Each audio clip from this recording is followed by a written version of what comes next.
37 vjeçari me iniciale IA nga fshati Merov dje rreth orës 11:20 është gjetur i varur në dru në afërsi të fshatit Merov, ku ka qenë e parkuar edhe vetura e tij. 37 vjeçarin të varur e ka gjetur një familjar i afërt i tij. Prokurori publik, një ekip nga sektori për punë të brendshme në Tetov, si dhe një mjek nga mjekësia mjekoligjore, kanë kryer ekspertizë të kompletuar në vendngjarje, ku është fotodokumentuar vendi dhe me urdhër të prokurorit publik, trupi i pajeti IA është dorëzuar për obduksion, po ndërmerren masa për zbardhje në të gjitha detajeve që ndërlidhen me rastin në fjalë.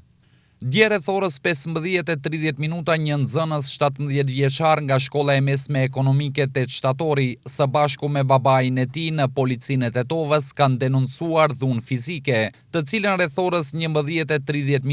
në oborin e shkollës e kanë kryer 2 nxënës të tjerë nga kjo shkollë, pas një zënke verbale për shkak të mosmarrveshjeve rreth një vajze, e cila ka filluar në një ulse në të cilën kanë qenë ulur për një pushim të shkurtër. Fillimisht njëri dhe më pas edhe tjetri e kanë sulmuar nxënësin 17 vjeçar, duke e goditur me grushta në kokë dhe fytyrë, pas çka i kanë shkaktuar lëndime të dukshme, si dhe i kanë thyer edhe 2 dhëmb. Menjëherë kanë reaguar nga shërbimi i sigurimit të shkollës dhe i kanë ndarë. Nxënësi i lënduar është drejtuar për ndihmë në Spitalin Klinik të Tetovës për të vërtetuar llojin dhe karakterin e lëndimeve, të cilat edhe janë fotodokumentuar,